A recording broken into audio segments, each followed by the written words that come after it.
23. The Lord's Supper. STEM Publishing, William J. Hocking, Letters to Young Believers, 23. The Lord's Supper.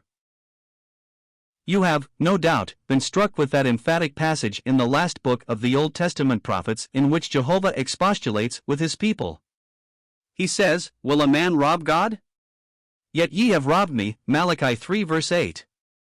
Does it not seem to you an extraordinary expression, robbing God? And it certainly is so, yet it nevertheless was the truth. The Jews had appropriated to their own use the tithes and offerings that were Jehovah's by right. The portions of the priests and Levites, prescribed by the law, Numbers 18 verses 8 to 24, were not forthcoming. It was a grave omission on the part of the Jews. More, they were defrauding God willfully. The priests and Levites were the direct sufferers, but the Lord counted it an offense against himself. Whatever they themselves may have thought of their ways, such was God's view. Now, I have no doubt you are wondering what all this has to do with the subject named at the head of this letter. At first sight you may suppose there is no connection, but I believe that there is a common principle, and that you may profit by considering it. There is no intention of saying much regarding the Lord's Supper itself. The thought before me is simply concerning what is due to the Lord when eating bread and drinking wine in remembrance of him. In Malachi, the question was as to flocks and herds, corn, wine, and oil, and such temporal offerings. And, by the way, we should not forget that the Lord has his rights in respect of our temporal possessions too. We are his, and all we have is his, and the portion we devote to his service should prove that we believe this truth.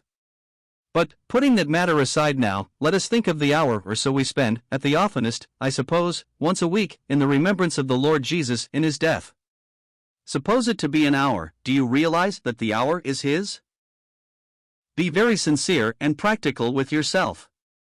Take occasion to sit down quietly and examine yourself as to whether, when you are at the Lord's table, the hour spent there is his in the most absolute sense of the word, or whether you rob him of it, or any part of it.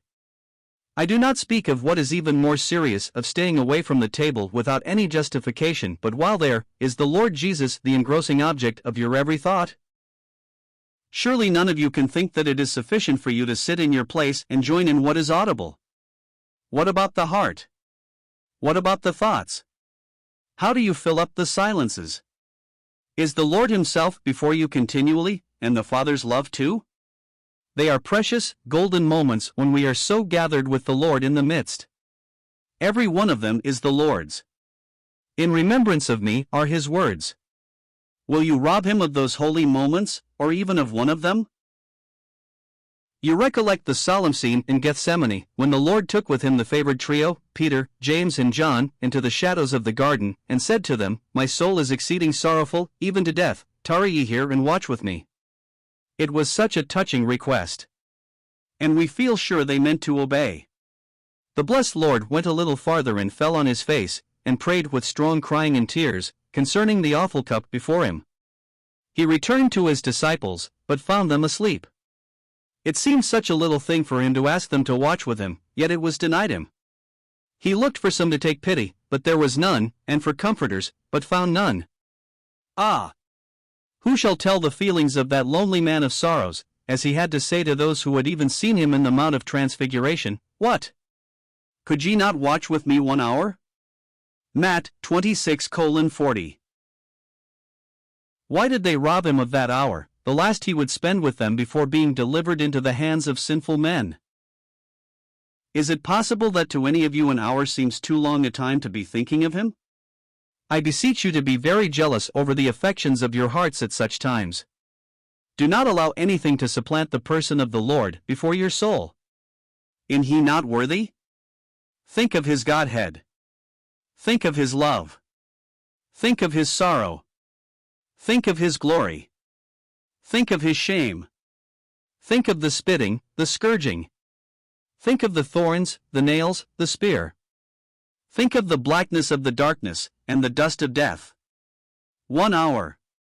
If 1 hour be too long for you now, what will you do on high in the presence of the Lamb that was slain? 1 hour out of every 168 too much for your wandering mind. Alas, if it be so. But I am not your judge, my young friends. You should be your own, 1 Corinthians 11 verse 28. It is, however, easy through unwatchfulness to slip into such careless ways. May the Lord preserve us all.